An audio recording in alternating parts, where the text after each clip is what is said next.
What are our avoided emotions trying to tell us? And as men in this culture, we're often indirectly and directly told not to feel and not to express our emotions. So, what's that emotion that you're not feeling trying to show you? And often, what we find is as we start exploring that, the first thing we run into is this sense of, no, I don't want to go there, fear, tightness, resistance, shame, really because of how we were trained, maybe through experience and through others teaching us directly or indirectly. But when we can start to lean in to our emotions, we develop some very valuable skills. But before we do that, it helps to understand the dichotomy as men that we're often placed in. So we grow up being told not to feel and not to express. And now these days, we're often told, oh, you're going to be able to express fully, and this is how you express fully, and you have to be this expressive machine. That's what we want, and that's going to be your salvation. Well, most of us go, yeah, maybe there's something there. But when we hear all that, we start to cringe because some part of us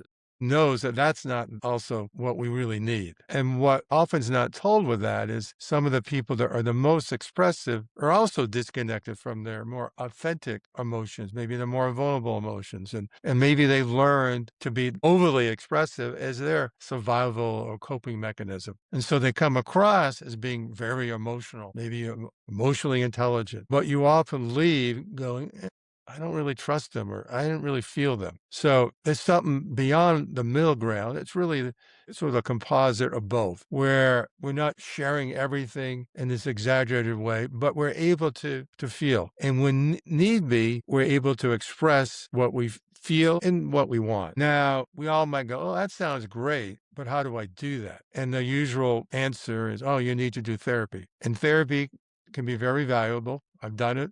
I taught therapists, get referrals from therapists. So I'm all for therapy. And it can be a lot simpler because so often as men, it's not that something was really bad or broken with us. It's just more of an educational phenomenon. We weren't given the skills or the models or the support we needed to develop those skills. And that's all about learning or not learning what would benefit us. And so when we can start to connect to our somatic experience, what's happening in our body, for most of us men, that's a fairly easy proposition. And when we start to develop this somatic awareness, we innately develop an emotional awareness. And when we develop an emotional awareness, we start to develop this ability to accept our emotional experience, what's happening in that moment in our body and our emotions. And then as we start to accept them, we start to feel them. And as we start to feel them, we start to develop this emotional intelligence that's unique for each one of us. And as we develop our own unique emotional intelligence, we start to know when we need to share our emotions. And critical part of this is we're not sharing our emotions from our head. We're not sharing our emotions as an observer. We're not analyzing our emotions. We're not justifying. We're not doing all the things that we think might be emotional, but really often is more intellectual. We're actually feeling our emotions and expressing from that feeling that we're having in that moment. And there's a certain resonance, there's a certain quality to that kind of emotional expression. It's emotional expression, but it's grounded in what's really happening. And it's not histrionic or hysterical or disconnected emotional affect. It's real. And those kinds of emotions bring energy to any interaction. Yeah, that authenticity might scare some people away, but the ones you really want to be connected with, which I would say most people are going to be drawn to that because they're going to feel safe with it.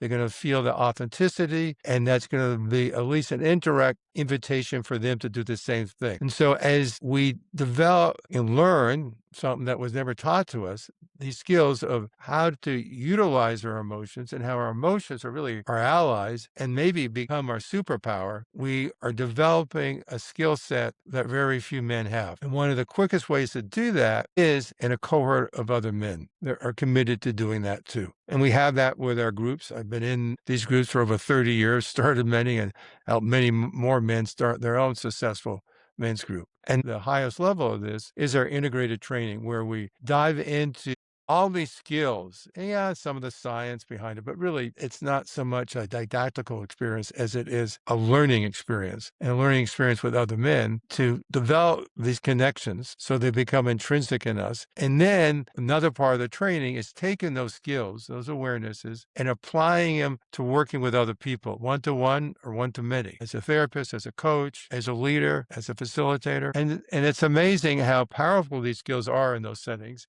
how effective they are, and how much fun they are, not only for you as a facilitator, but also for the people that you're engaging with. And there's not a lot of linear techniques or theories you need to learn. So much of this is, creating a certain context for it, but really practicing with other men. And doing that, you start to become very close to them and they start to become your allies and support as you are for them. So if you're interested in our work, check us out at meld.community. And if you have any interest in our integrated training, please check that out. We're more than happy to talk to you.